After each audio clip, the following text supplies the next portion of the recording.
안녕하세요. 하루 20분 공동체 성경 읽기 257일째입니다. 오늘 본문은 다니엘 5장과 6장입니다. 바벨론의 마지막 왕 벨사살은 귀족 1000명과 함께 잔치를 벌였습니다. 거룩하게 쓰임받는 그릇들을 가지고 와서 마시고 금, 은, 구리, 쇠나무, 돌로 만든 신들을 찬양했지요. 참으로 어처구니 없는 상황입니다.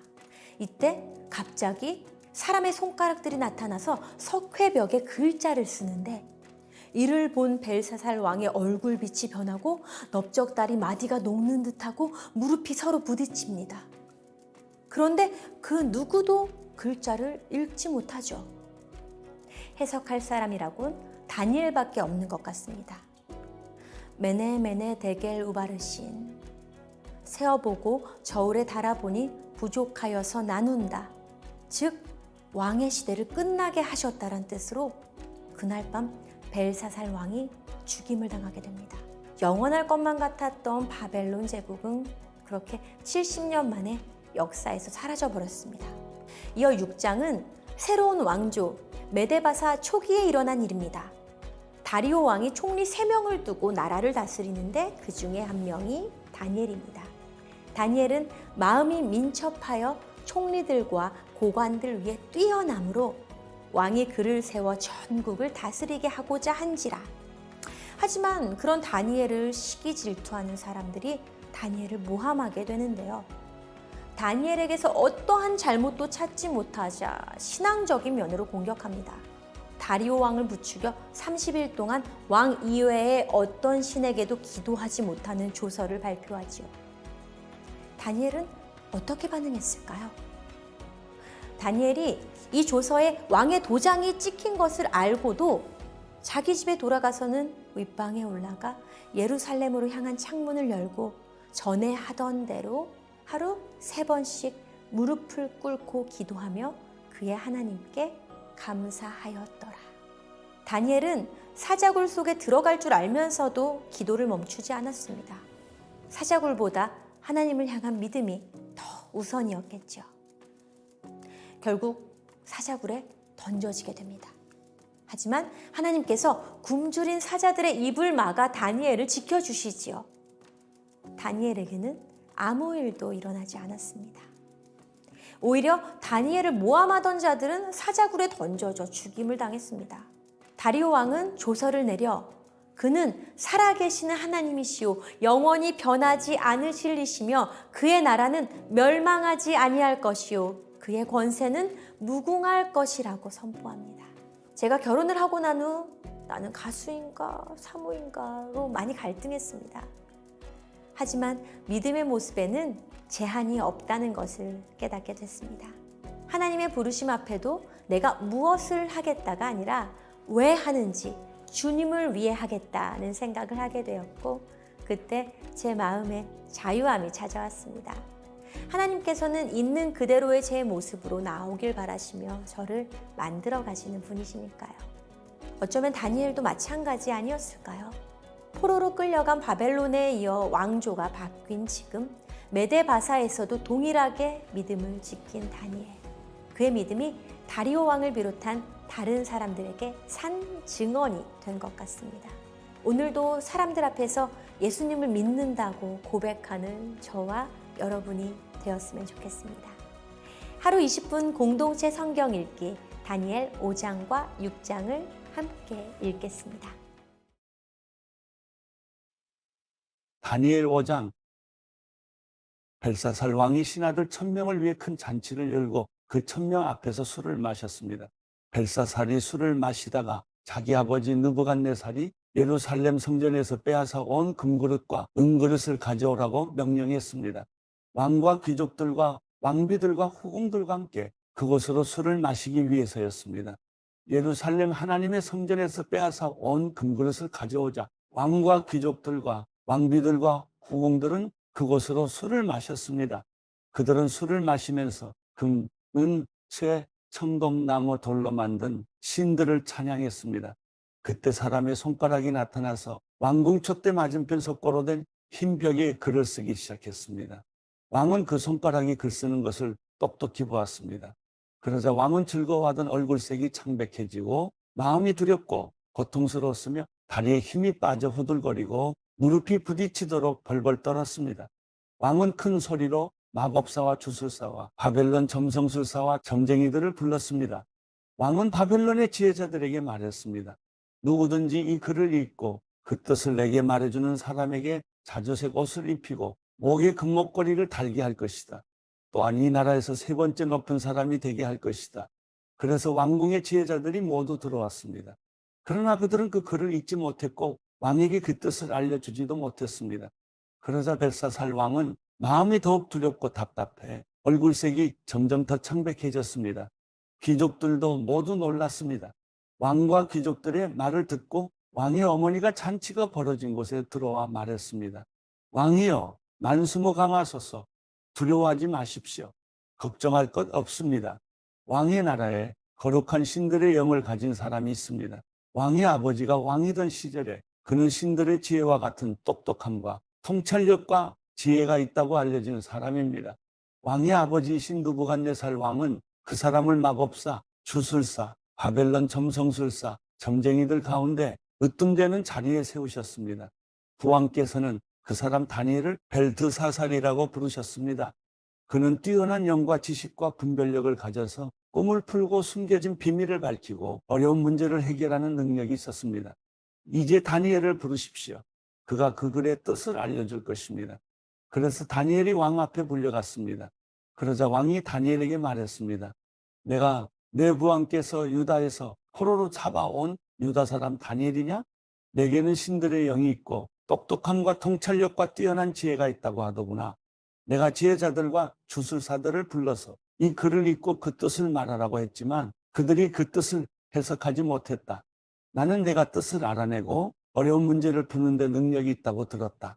만약 내가 이 글을 읽고 그 뜻을 내게 알려주면 너는 자주색 옷을 입고 목에 금목걸이를 두를 것이며 또한 이 나라에서 세 번째 높은 벼슬자리에 오를 것이다. 그러자 다니엘이 왕께 말했습니다. 선물은 거두시고 상은 다른 사람에게나 주십시오. 어쨌든지 왕에게 나타난 이 글을 읽고 왕께 그 뜻을 알려드리겠습니다. 왕이여, 높고 높으신 하나님께서 왕의 아버지 느부갓네살에게 나라를 주시고 큰 권력과 영광과 위엄을 주셨습니다. 느부갓네살 왕이 가진 큰 권력으로 인해 모든 민족과 나라와 각기 다른 언어를 말하는 사람들이 그 앞에서 떨고 두려워했습니다.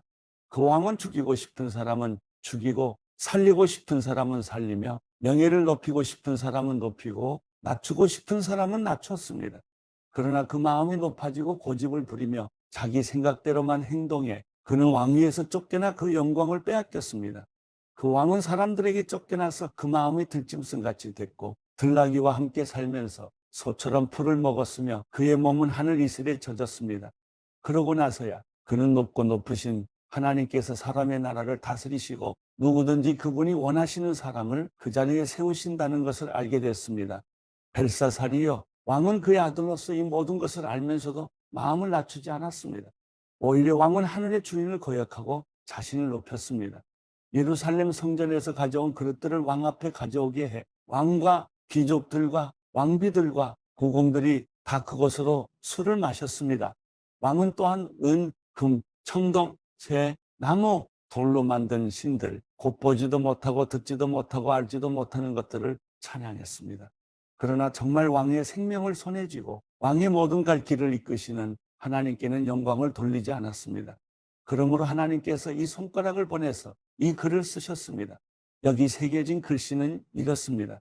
메네 테켈 그리고 파르신, 이 말의 뜻은 이렇습니다. 메네는 하나님께서 왕의 나라의 시간을 재어보니 이미 끝이 났다는 뜻이고, 테켈은 왕을 저울에 달아보니 무게가 모자란다는 뜻이고, 페르스는 왕의 나라가 나뉘어 메대와 페르시아 사람에게 넘어갔다는 뜻입니다. 듣고 나서 벨사살은 다니엘에게 자주색 옷을 입히고 목에 금목걸이를 걸어주고 다니엘이 그 나라에서 세 번째 높은 벼슬자리에 올랐다고 선포했습니다. 바로 그날 밤 바벨론 왕 벨사살은 죽임을 당했습니다. 그리고 메대 사람 다리오가 그 나라를 차지하고 왕이 됐습니다. 다리오의 나이는 62세였습니다.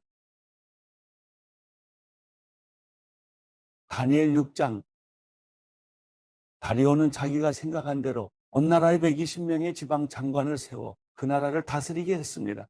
또 그들 위에 3명의 총리를 세웠는데 그 가운데 한 사람이 다니엘이었습니다. 이렇게 한 것은 지방 장관들이 총리에게 보고하도록 해 왕에게 피해가 생기지 않게 하기 위해서였습니다. 다니엘은 생각이 앞서서 다른 총리들과 지방 장관들보다 훨씬 뛰어났습니다. 그래서 왕은 다니엘이 온 나라를 다스리도록 맡길 생각이었습니다. 그래서 총리들과 지방 장관들은 나라 일에 있어서 다니엘의 잘못을 찾아 고발하려고 애를 썼습니다. 그러나 그들은 다니엘에게서 어떤 실수나 잘못을 찾아낼 수 없었습니다. 다니엘은 충성스러워 아무런 실수나 아무런 잘못도 없었기 때문입니다. 그래서 그들이 서로 말했습니다. 하나님의 율법에 관련된 일이 아니면 우리가 다니엘에게서 고발할 거리를 찾을 수 없겠다. 그러고는 총리들과 지방 장관들이 모여 왕에게 가서 말했습니다. 다리오 왕이여, 만수무강하소서. 이 나라 총리들과 행정관들과 지방 장관들과 자문관들과 관리들이 함께 의논한 것이 있습니다. 왕께서 한 가지 법을 세우시고 엄하게 명령을 내리시기 바랍니다. 이제부터 30일 동안 왕이 아닌 어떤 다른 신이나 사람에게 기도하는 사람은 누구든지 사자굴 속에 던져넣기로 한다는 것입니다. 왕이요, 이제 이 명령문에 왕의 도장을 찍어서 왕이 도장을 찍은 메대와 페르시아 법은 사람들이 고칠 수 없다는 법에 따라 다시 고치지 못하게 하십시오. 그리하여 다리오 왕은 그 명령문에 왕의 도장을 찍었습니다. 다니엘은 명령문에 왕의 도장이 찍힌 것을 알고 집으로 돌아갔습니다. 그리고 그날도 이전에 하던 대로 창문을 열어둔 다락방에서 예루살렘을 향해 하루 3번씩 무릎을 꿇고 하나님께 기도드리며 감사를 올렸습니다. 사람들이 몰려와서 다니엘이 자기 하나님께 도움을 구하며 기도하는 것을 보았습니다. 그들은 왕에게 가서 왕의 명령문에 대해 말했습니다. 왕이요, 왕께서 명령문에 왕의 도장을 찍어서 이제부터 30일 동안 왕 외에 다른 신이나 사람에게 기도하는 사람은 누구든 사자굴 속에 던져넣기로 하지 않으셨습니까? 왕이 대답했습니다. 그 명령은 내려졌다.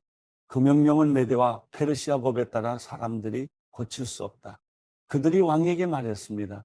왕이요, 사로잡혀온 유다 사람 다니엘이 왕과 왕께서 도장을 찍은 명령을 지키지 않고 지금도 하루 3번씩 하나님께 기도하고 있습니다.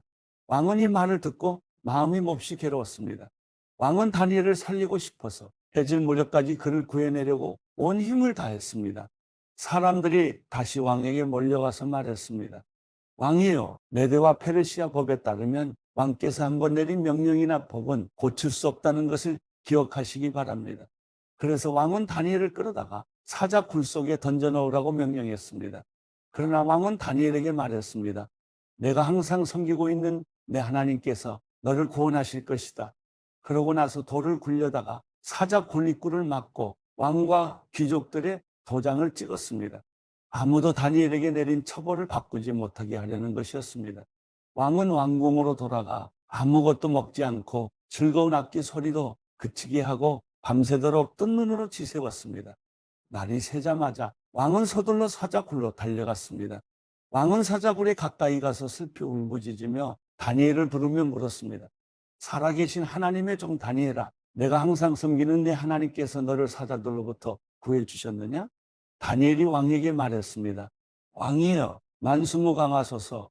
내 하나님께서 천사를 보내 사자들의 입을 막으셔서 사자가 나를 해치지 못했습니다. 제가 하나님 앞에 죄가 없다는 것이 분명하기 때문입니다. 왕이여, 또 제가 왕께도 죄를 짓지 않았습니다. 왕은 매우 기뻐하며 다니엘을 사자굴에서 건져 올리라고 명령했습니다. 다니엘을 사자굴 속에서 꺼내 살펴보니 몸에 상처 하나 입지 않았습니다. 이것은 그가 자기 하나님을 믿었기 때문이었습니다. 왕은 다니엘을 고소했던 사람들을 끌어오라고 명령했습니다. 그들은 아내와 자식들과 함께 사자굴 속에 던져졌습니다. 그들이 사자굴 밑바닥에 닿기도 전에 사자들이 그 사람들을 움켜서 그 뼈까지 부숴버렸습니다. 다리오 왕은 온 땅 모든 백성들과 민족들과 각기 다른 언어를 쓰는 사람들에게 담화문을 내렸습니다. 너희가 태평성대를 누리기를 바란다. 내가 이제 명령을 내린다. 내 나라 모든 지역에 사는 모든 백성들은 다니엘의 하나님 앞에서 떨며 두려워해야 한다. 하나님은 살아계시고 영원히 변하지 않으시는 분이기 때문이다. 그 나라는 멸망하지 않으며 하나님의 다스림은 끝없이 계속될 것이다. 그는 구하기도 하시고 건져내기도 하신다. 하늘에서든지 땅에서든지 표적과 기적을 일으키시며 사자의 입에서 다니엘을 구해주셨다. 이렇게 해서 다니엘은 다리오 왕이 다스리던 때와 페르시아 사람 고레스가 다스리는 동안 편안하게 살았습니다.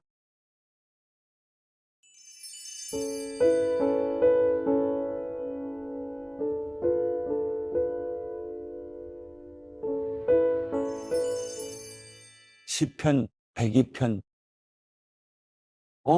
여호와여, 내 기도를 들으소서. 내 울부짖는 소리가 주께 미치게 하소서. 내가 괴로워할 때 주의 얼굴을 내게서 숨기지 마시고 주의 귀를 내게 기울이소서. 내가 부르면 바로 응답하소서. 내 하루하루가 연기처럼 사라지고 내 뼈들이 난로처럼 타오릅니다. 내 마음이 풀처럼 짓밟히고 말라버려 먹는 것조차 잊었습니다. 내가 큰 소리로 탄식하니 피골이 상접했습니다. 내가 광야의 펠리컨 같고 사막의 올빼미 같습니다. 내가 누워도 잠을 못 이루니 지붕 위에 혼자 있는 한 마리 새 같습니다. 내 적들이 하루 종일 나를 조롱하고 있습니다. 미치도록 나를 싫어하는 사람들이 맹세코 나를 반대하겠다고 합니다. 내가 죄를 빵처럼 먹고 눈물을 물처럼 마십니다. 이것은 주의 크나큰 진노 때문입니다. 주께서 나를 드러내던지셨습니다. 내 하루하루가 길게 기울어지는 그림자 같으니 내가 풀처럼 시들어갑니다. 여호와여, 그러나 주께서는 왕좌의 영원히 계실 것입니다. 주의 명성이 온 세대에 걸쳐 전해질 것입니다. 주께서 일어나 시온을 불쌍히 여기실 것입니다. 이제 시온에게 은총을 베푸실 때가, 그 정해진 때가 왔습니다. 주의 종들이 시온의 돌을 보고 즐거워하며 그 먼지들까지 좋아할 것입니다. 이방 민족들이 여호와의 이름을 두려워하고 이 땅의 모든 왕들이 주의 영광을 경외할 것입니다. 여호와께서 시온을 다시 세우시고 영광스럽게 나타나실 것입니다. 그분은 빈곤한 사람들의 기도를 고려하시고 그들의 간청을 무시하지 않으실 것입니다. 이제 올 세대를 위해 기록할 것이 있습니다. 그러면 아직 태어나지 않은 백성들이 여호와를 찬양할 것입니다. 그분이 높은 성소에서 내려다보시고 하늘에서 땅을 지켜보셨다. 갇힌 사람들의 신음소리를 들으시고 죽을 지경에 놓인 사람들을 풀어주시려는 것이다. 이로써 여호와의 이름이 시온에 선포되고 그분에 대한 찬양이 예루살렘에 울려 퍼질 것입니다. 그때 민족들과 나라들이 모여 여호와를 섬기게 될 것입니다. 그분은 내가 아직 한참 때인데도 내 힘을 꺾으셨고 내 삶을 단축시키셨습니다. 그래서 내가 말했습니다. 내 하나님이여, 내가 아직 한창 때니 나를 데려가지 마소서. 주의 날은 모든 세대까지 계속되지 않습니까? 태초에 주께서 땅에 기초를 놓으셨고 하늘도 주의 손으로 지으신 작품입니다. 그것들은 다 없어지겠지만 주는 계실 것입니다. 그것들은 다 옷처럼 낡아해질 것입니다. 주께서 옷을 갈아입듯 바꾸신다면 그것들은 없어지겠지만 주께서는 여전히 한결같으시고 주의 날들은 끝이 없을 것입니다. 주의 종의 자녀들이 계속 이어질 것이고 그들의 후손이 주 앞에 설 것입니다.